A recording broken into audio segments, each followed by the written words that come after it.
નમસ્કાર મિત્રો, અમારા નવા વિડીયોમાં આપ સૌનું હાર્દિક સ્વાગત છે। તો આજે આપણે વાત કરીએ સગાઈ પછી શાસ્ત્રે એવું શું થયું કે દીકરીની જિંદગી બદલી ગઈ। બનલ घटना। मुद्दा ये नहीं कि तुम कैसे हो, मसला तो ये है कि हमारे बगैर कैसे हो। આખા શહેરના યુવાનો એવી જીદ પકડીને બેઠા હતા કે જો લગ્ન કરવા તો મનવિતાની સાથે જ કરવા। મનવિતા એવું માનતી હતી કે જો લગ્ન કરવા તો એની સાથે જ કરવા, જેને જોઈને પહેલી નજરમાં જ પ્રેમ થઈ જાય। મનવિતાની મમ્મી કેરવી બહેન એને સમજાવતા, પહેલી નજરનો પ્રેમ એ પ્રેમ ન કહેવાય, એ તો આકર્ષણ કહેવાય। છોકરી કે છોકરો પહેલી નજરમાં સામેના પાત્રનું થોબડું, હાઈવેટ, ચામડીનો રંગ આ ત્રણ જ વાના જુએ છે। જીવનસાથીનો સ્વભાવ, સંસ્કાર, ચારિત્ર્ય આ બધા તરફ લક્ષ્ય આપવું જોઈએ। ગમતા પાત્ર કરતાં નમતા પાત્રને પસંદ કરીશ તો સુખી થઈશ। મનવિતા મમ્મીની સાથે વધુનું જીભાજોડી કરવાને બદલે ચૂપ રહેવાનું પસંદ કરતી, બાકી એની પાસે દલીલ તૈયાર જ હતી। મમ્મી, મારે મૂર્તિયાના લક્ષણો સામે જોઈને મારા લગ્નનું આલ્બમ નથી બગાડવું। અમારા સાથેના ફોટો જોઈને હાસ્યાસ્પદ દ્રશ્યો ઊભા નથી કરવા। દેખાવમાં સુંદર હોય તેવો મૂર્તિયો સંસ્કારી નહીં જ હોય એવું તું શા માટે ધારી લે છે?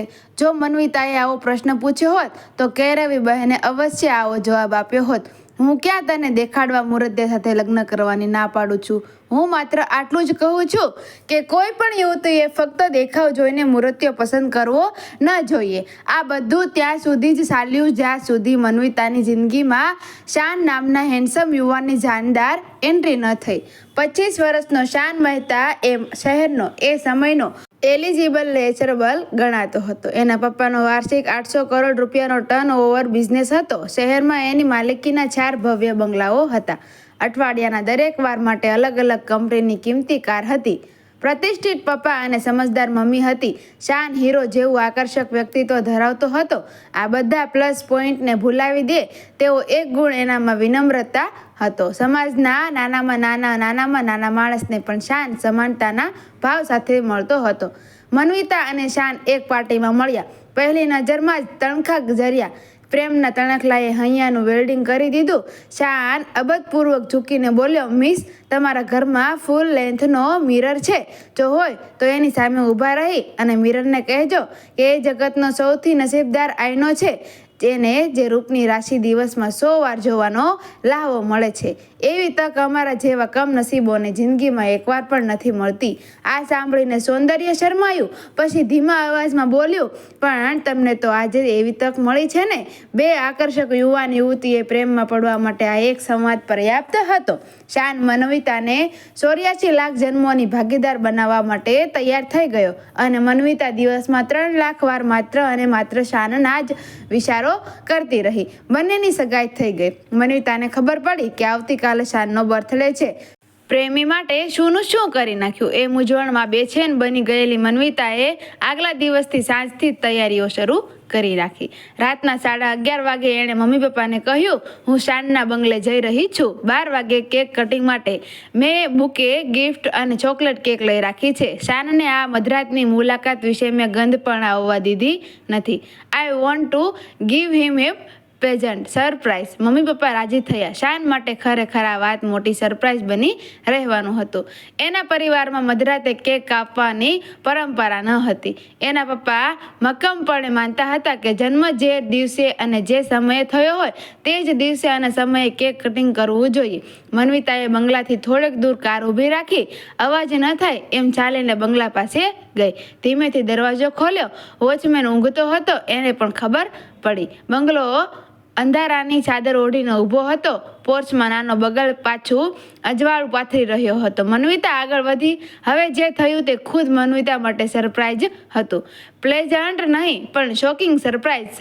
મનવિતાને જાણ ન હતી કે શાનમાં બંગલામાં રાતના સમયે વિકરાળ વાઘ જેવો ચપળ અને આક્રમક ડોગ જર્મન શેફર્ડ છૂટો ફરતો હોય છે। આ પ્રજાતિ અજાણ્યા આગંતુક ઉપર હિંસક હુમલો કરવા માટે જાણીતી છે।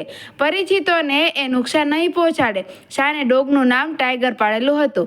જેવી મન્વિતા જાપો હડસેલીને અંદર આવી તે સાથે જ ટાઈગરના નાનકડા સવળાંગ થયો. એણે દૂરથી જોઈ લીધું કે એક અજાણી વ્યક્તિ છોર પગલે બંગલામાં આગળ વધી રહી છે. ટાઈગરે તરાપ મારી મન્વિતા કંઈ સમજે તે પહેલા તો તેનો રૂપાળો ચહેરો ટાઈગરના બે જડબાની વચ્ચે હતો.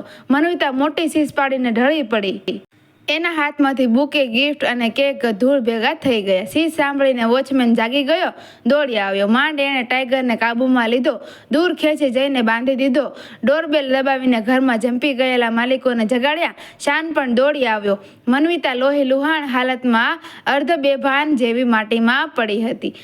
ટાઈગરે એના ચહેરાને કરડી ખાધો હતો. નાક જેવું તો કંઈ રહ્યું જ ન હતું. હાથ પગ અને ખભા ઉપર પણ નહોરાના ઉજરડા પડી ગયા હતા. શાનના પપ્પાએ એમના પરિચિત ડૉક્ટર હિરણભાઈ ભટ્ટનો ફોન કર્યો.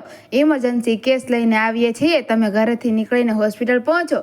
ડૉક્ટર હિરણભાઈ વડોદરામાં પ્લાસ્ટિક સર્જન તરીકે સારી નામના ધરાવે છે. મન્વિતાને તાત્કાલિક સારવાર આપીને તેમણે તેની જનરલ કન્ડિશન સેટલ કરી. પછી શાનને કહ્યું, ટાઈગરે આખું નાક કરડી ખાધું છે.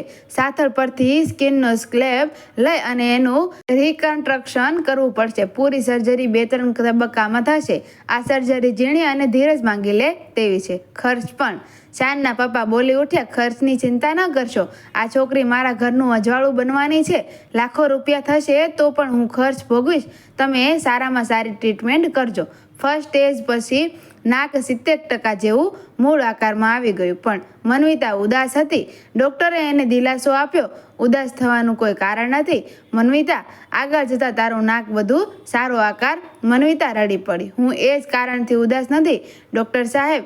હું ઉદાસ એટલા માટે છું કે જે રાત્રે આ ઘટના બની એના પછીના દિવસથી શાન મારી પાસે આવ્યો નથી. એણે એના પપ્પાને ચોખ્ખું કહી દીધું કે આવા નાકવાળી છોકરી સાથે મેરેજ નહીં કરે. શાનના પપ્પા ખૂબ ભલા અને સજ્જન હતા. તેમણે ડૉક્ટરને કહ્યું, આ દીકરીનો વાંક શું છે? એ તો મારા દીકરાના જન્મદિવસની શુભેચ્છા આપવા માટે આવી હતી. અમારા કૂતરાએ એની જિંદગી ખરાબ કરી નાખી. મારો દીકરો કપાતર નીકળ્યો. આ દીકરી માટે સારું પાત્ર શોધી આપવાની જવાબદારી મારી છે. હું એ કામ મન્વિતાએ શેઠનો આભાર માનીને સવિનય ના પાડી. અંકલ, મને શ્રદ્ધા છે કે મારા માટે યોગ્ય પાત્ર મળી જશે. મન્વિતાની શ્રદ્ધા સાચી ઠરી. શાન કરતાં પણ વધારે સારો યુવાન એને મળી ગયો. મન્વિતાની એકેડેમિક કેરિયર ખૂબ ઉજ્જવળ હતી. એના જોર પર હાલમાં એક અત્યંત પ્રતિષ્ઠિત સંસ્થામાં તે ફાઇનાન્શિયલ જવાબદારી નિભાવી રહી છે. પહેલી નજરના આભાસી દ્રશ્ય કરતાં એને બીજી નજરના વાસ્તવિક દ્રશ્ય ઉપર અધિક ભરોસો છે.